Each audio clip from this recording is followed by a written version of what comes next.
Hello everyone, it's Jacob with Must Contain Minis. Now, Wizkids sent me a whole bunch of different boxes of their framework sets. These are their premium level miniatures that you build for Dungeons & Dragons, whatever role-playing games you're into, or skirmish miniature war games. The kits themselves tell you how complicated they are to build, and today we're looking at a very simple one.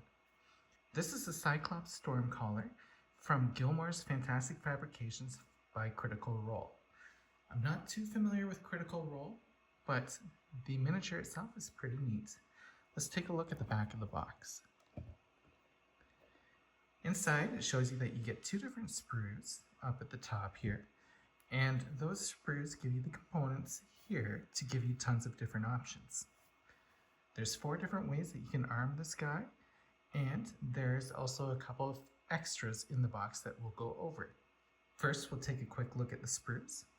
You have one gray plastic sprue that has the main body and some of the arms. And you have a second sprue that is clear plastic. On this, you get some of the other arms and a spell effect. Now let's bring out the miniature. This is how I built the guy. You can see I gave him an ice spear. Is it magic? Is it ice? Not sure. It looks like he's casting a spell with his hand. And he's got some nice robes on him. He goes together in a few different pieces. You can see some of the seams here. I could probably fill that in with some glue or cover that up with some green stuff or just paint over it. The body itself was 3 different pieces plus an extra piece for his leg. So the torso and the legs are 4 pieces. And then you get a choice between 4 different arms. So this set here is his spell casting. If you prefer, you can arm him with ice claws. If you want to go old school, you can arm him with a big, heavy wooden club. I actually like that one more than I thought. But for my build, I'm going to arm him with the ice spear and make it look like he's casting a spell. This kit does come with some extras. So you can see it comes with a scenic base. It also comes with a second clear base that you can use. But this clear base is the exact same size, well, close to the same size as the scenic base.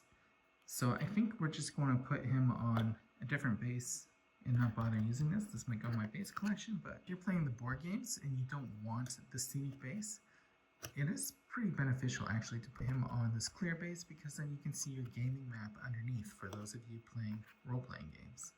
Some of the extras include this magic type effect.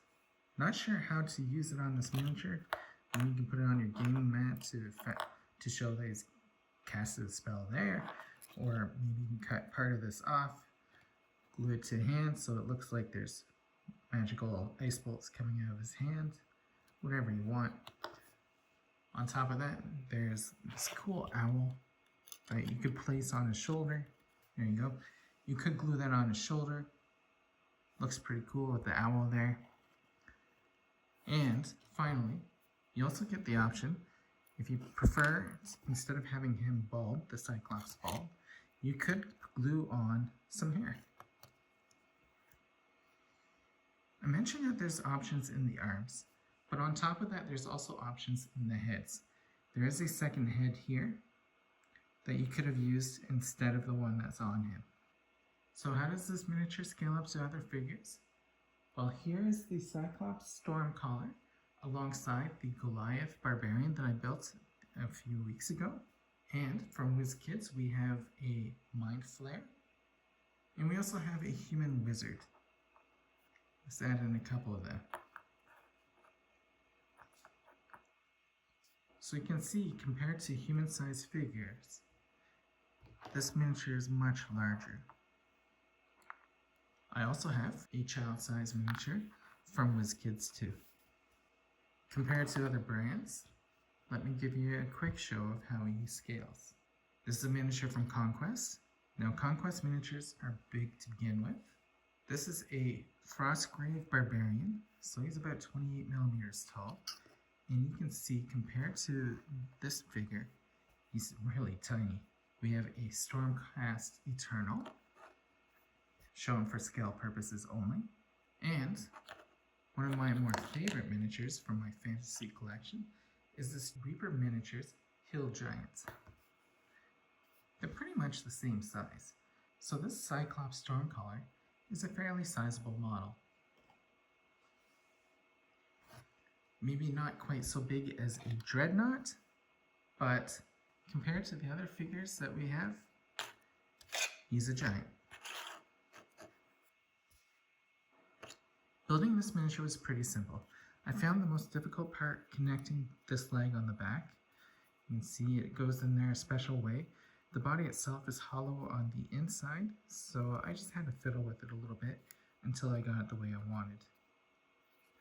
Aside from that, super easy build, and honestly, that leg was not that big of a problem. It was also easy.